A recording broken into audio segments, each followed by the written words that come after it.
प्यारे साथियों, आप सभी का स्वागत करता हूं अपने एमआरएस स्टडी परिवार में। तो डियर, आज की इस वीडियो में मैं यहां पे बात करने वाला हूं। जैसा कि आपको पता है कि कॉन्स्टिट्यूशन ऑफ इंडिया एक इलेक्टिव सब्जेक्ट है जो कि अलग अलग कॉलेजेस में अलग अलग सब्जेक्ट लिए जाते हैं। तो कॉन्स्टिट्यूशन ऑफ इंडिया में हम लोग जो है ओवरव्यू देखा कि कौन कौन से टॉपिक्स आपके सेमेस्टर एग्जाम्स में पूछे जाएंगे और उसके बारे में शॉर्ट में हमने चीज़ों को डिस्क्राइब किया। अब उस टॉपिक पे बेस्ड हम जो है कुछ इम्पॉर्टेंट क्वेश्चंस देखेंगे जो आपके सेमेस्टर एग्जाम्स के लिए इम्पॉर्टेंट हो सकता है।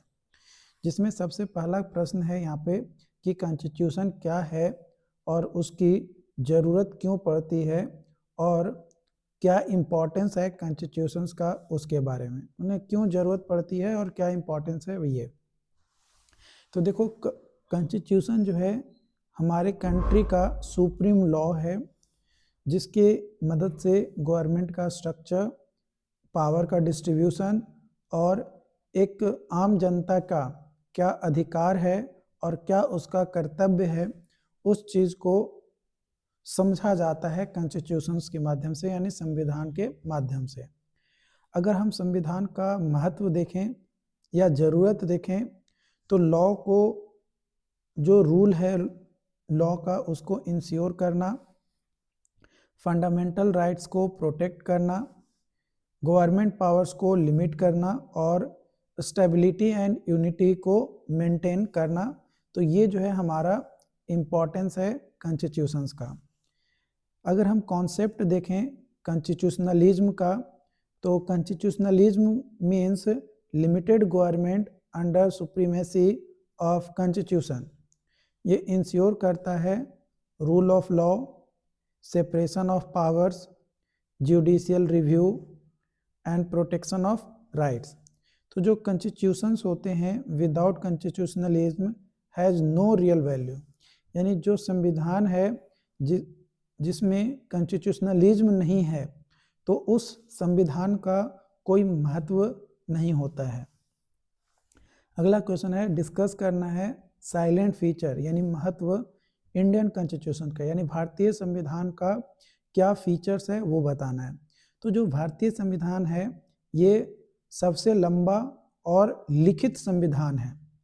इसमें फेडरल सिस्टम है विद यूनिटरी वेजेस, माने एक तरफा आपका बीएस होगा, मतलब हर किसी का बात सुना जाएगा और उसके बेसिस पे फैसला जो है सुनाया जाता है। Parliamentary government, fundamental rights and DPSP, independent judiciary और यूनिवर्सल एडल्ट फ्रेंचाइज।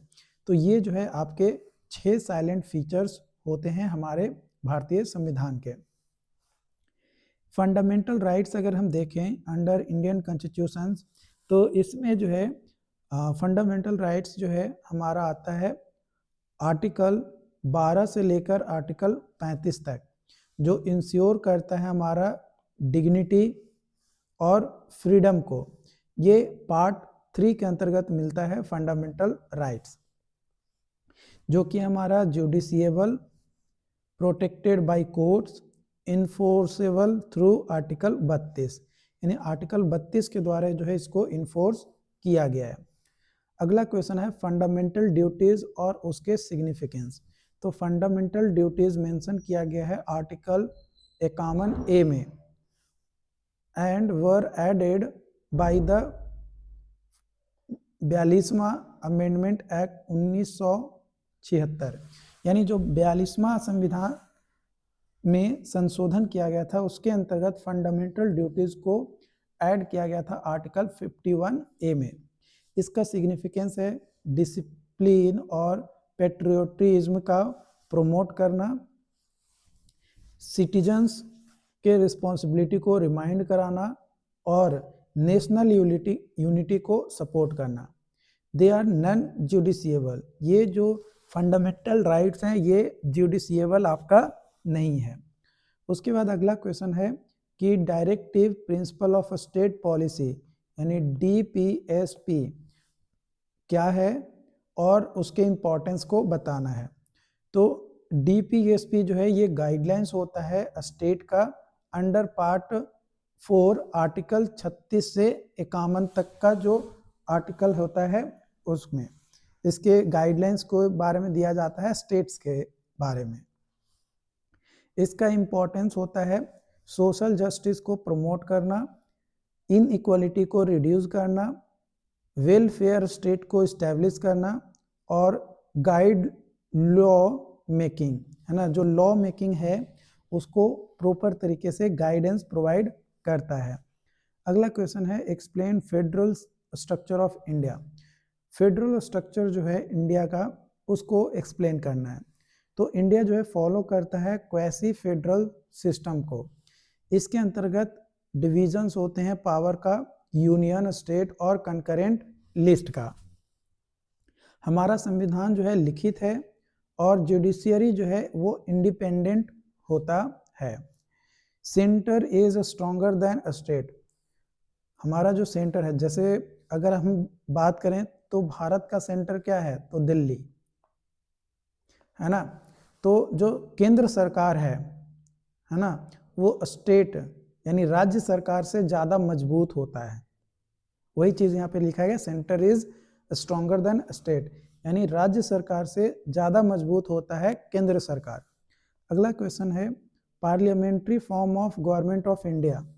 जो पार्लियामेंट्री फॉर्म है गवर्नमेंट ऑफ इंडिया का, तो president is nominal head, prime minister is real executive, council of minister responsible to Lok Sabha, है ना, काउंसिल ऑफ मिनिस्टर रिस्पॉन्सिबल होता है to Lok Sabha.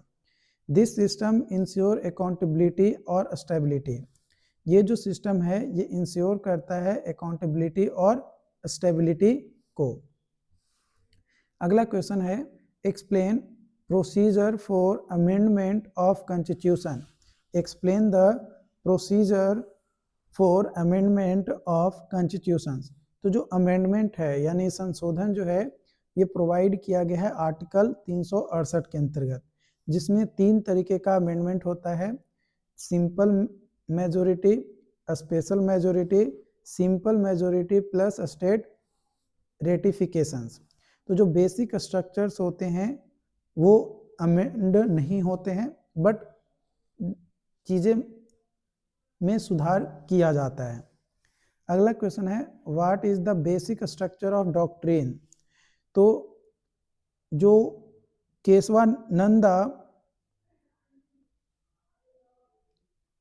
Kesavananda Bharti का केस था 1973 में हुआ था, उस इस्टेब्लिश किया गया एज ए डॉक्ट्रिन स्ट्रक्चर के तौर पे।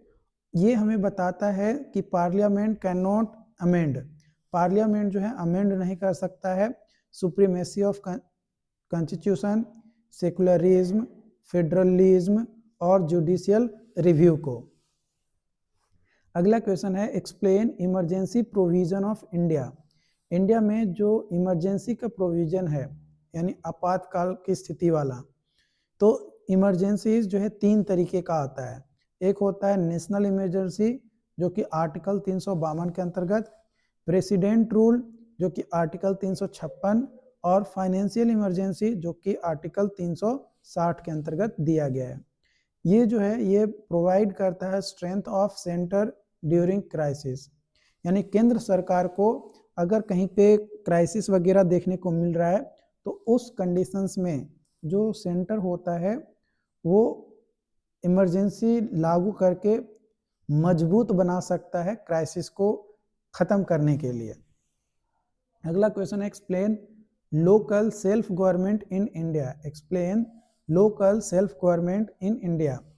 तो local self government was strengthened by 73वां अमेंडमेंट जो कि पंचायती राज, और 74वां संशोधन जो कि अर्बन लोकल बॉडीज है।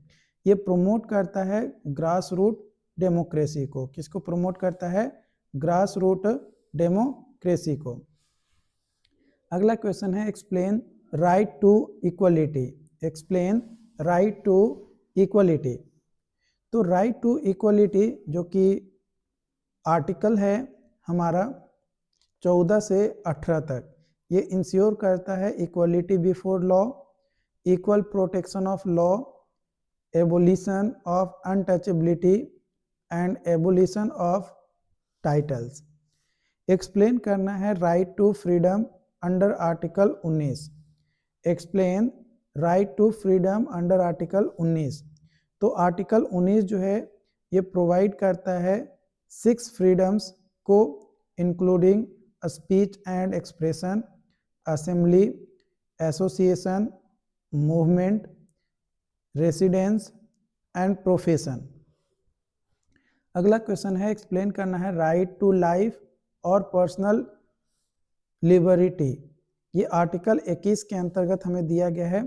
तो आर्टिकल 21 जो है वो गारंटीज देता है हमें life with dignity, right to privacy, right to education और क्लीन इन्वायरमेंट को गारंटी देता है इस आर्टिकल के अंतर्गत, जो कि आर्टिकल 21 है।